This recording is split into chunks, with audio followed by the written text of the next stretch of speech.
Welcome to Democracy Now!, democracynow.org, the War and Peace Report. I'm Amy Goodman. Israeli forces continue to encircle Gaza City, issuing final evacuation orders to remaining residents. Across Gaza, Israeli attacks have killed 22 Palestinians, including 16 in Gaza City, since dawn. A newborn baby died in Gaza City's Al-Helu hospital as infants were being evacuated to escape Israel's onslaught. Al Jazeera is reporting at least 7 people were killed in southern Gaza's Al-Mawasi area that Israel designated as a safe zone.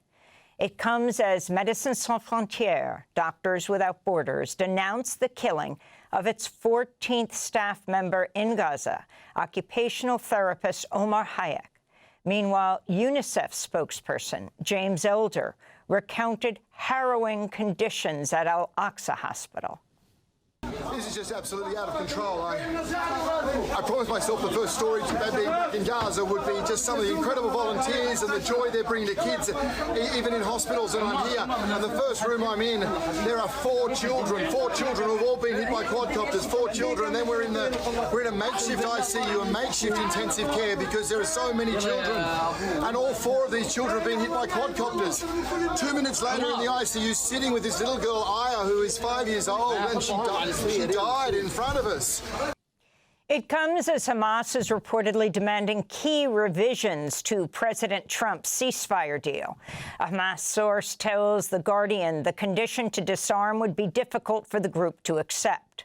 Far-right Israeli National Security Minister Itamar Ben-Gvir taunted the global Samud flotilla activists taken into custody by Israel on Thursday. There were more than 400 of them, pointing at them and calling them terrorists. Reporters Without Borders said there were more than 20 foreign reporters on board the flotilla. Meanwhile, demonstrators took to the streets all over the world, from Karachi, Pakistan, to Barcelona, Spain, in response to Israel capturing more than 450 activists. Italian students occupied universities and Italian unions calling for a general strike for Friday, with more than 100 marches expected across Italy. Protesters also took to the streets of Athens, Greece. We demand that all the participants who were there be freed now. We are here to shout again for freedom to Palestine, and we demand that our country stop any cooperation with the murderous state of Israel, which has been intensifying the genocide of the Palestinian people, with the support of the United States, NATO, and the European Union. We'll get an update on the global Samud flotilla later in the broadcast. Here in New York, more than 1,000 rabbis, Jewish peace activists, and their allies led a protest Thursday demanding a permanent ceasefire in Gaza and an end to U.S. arms transfers to Israel. They gathered at Brooklyn Borough Hall for a mass public memorial service, the Yizkor service, on Yom Kippur, the holiest day of the Jewish year, known as the Day of Atonement. After the ceremony, nearly 60 people were arrested as they nonviolently blocked traffic to the Brooklyn Bridge. This is New York City Comptroller and ally of mayoral candidate Zohran Mamdani, Brad Lander. We must today take collective responsibility for what the Israeli government has been doing, is doing today on Yom Kippur, makes clear it is going to keep doing to Palestinians in Gaza and in the West Bank also. The bombs funded by our taxpayer dollars in the name of the Jewish state, but a desecration of Judaism. President Trump has embraced the government shutdown as an unprecedented opportunity to punish his political opponents while slashing the federal workforce and cutting off funding to whole government agencies. On Thursday, Trump said Budget Chief Russell Vought will have the power to decide if cuts should be temporary or permanent. And he said he would continue to target projects and agencies favored by Democrats. Well, there could be firings, and that's their fault, and it could also be other things. I mean, we could cut projects that they wanted, favorite projects, and they'd be permanently cut. Democrats are demanding the reversal of cuts to Medicaid and the Affordable Care Act. that will result in some 15 million people losing their health insurance coverage over the next decade. This is House Democratic leader Hakeem Jeffries. This is day 2 of Donald Trump's shutdown, but it's day 256 of the chaos that the Trump presidency has unleashed on the American people. Republicans have shut the government down because they don't want to provide health care to working class Americans. The Labor Department will delay publication of its monthly jobs report that was scheduled for release today. It was expected to show a slowdown in hiring in September. Economist Erica Grosjean, who formerly led the Bureau of Labor Statistics, told the Washington Post, quote, "It's a bad time to be missing data. We're flying blind right now as the economy could be turning." The Trump administration is cutting nearly $8 billion in clean energy projects in all 16 states that voted for Kamala Harris, and where both senators voted against the GOP funding bill.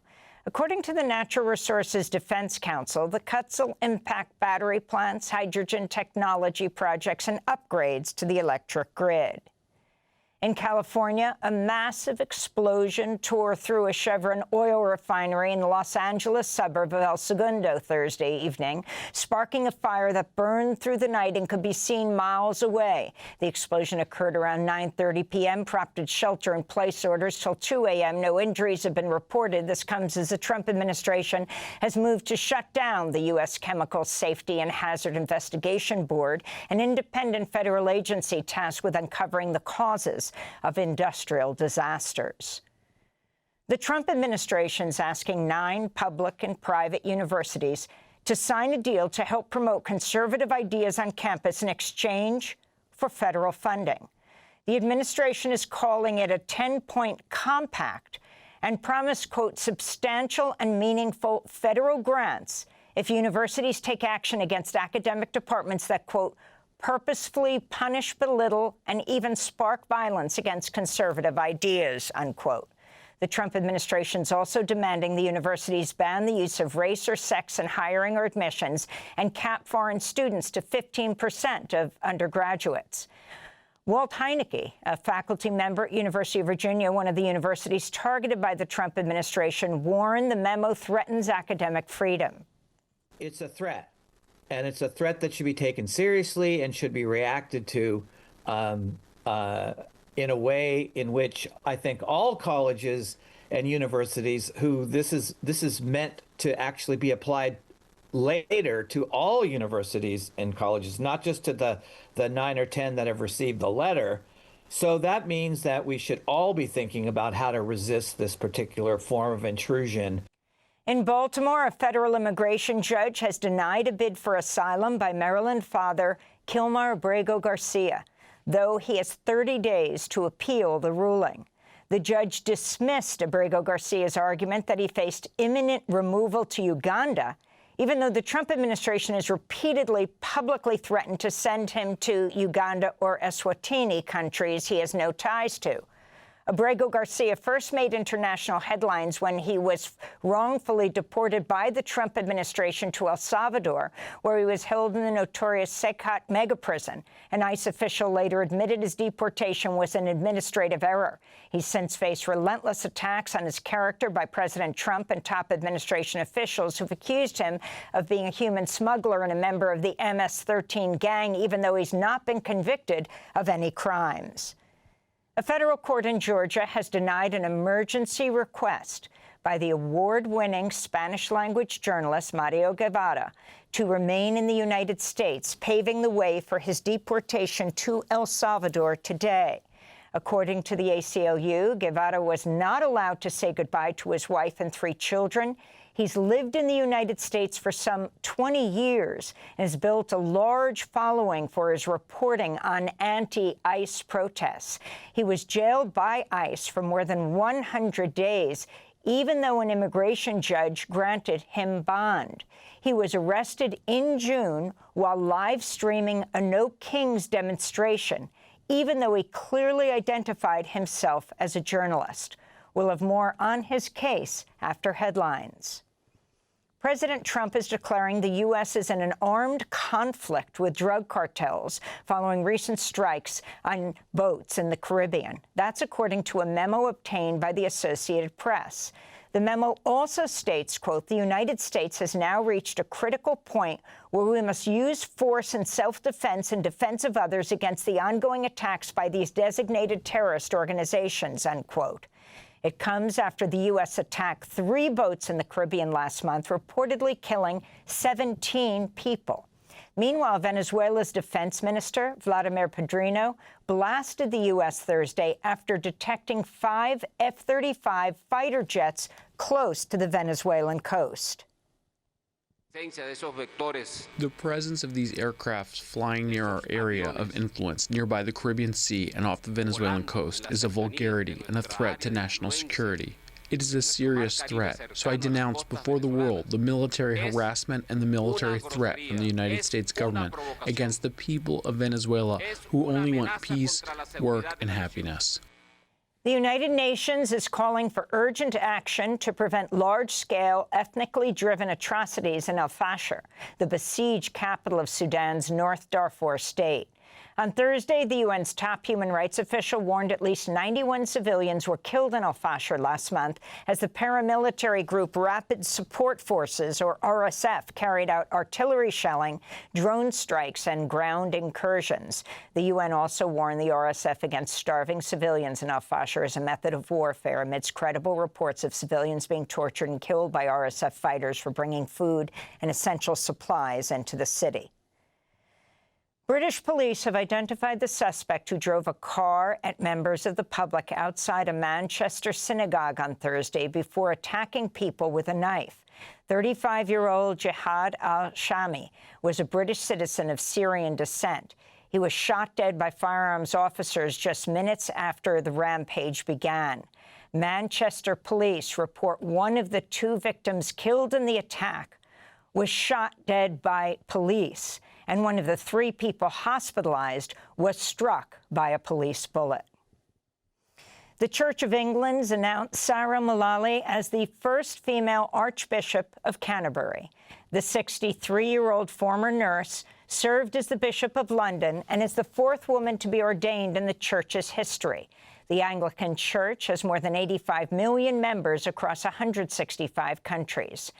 And the FDA has approved a new generic version of the abortion pill mifepristone. 3 American companies are now allowed to manufacture the drug. Nearly 2/3 of abortions in the U.S. are conducted by medication. And those are some of the headlines. This is Democracy Now!, democracynow.org, The War and Peace Report. I'm Amy Goodman. Thanks for watching Democracy Now! On YouTube. Subscribe to the channel and turn on notifications to make sure you never miss a video. And for more of our audience-supported journalism, go to democracynow.org, where you can download our news app, sign up for our newsletter, subscribe to the daily podcast, and so much more.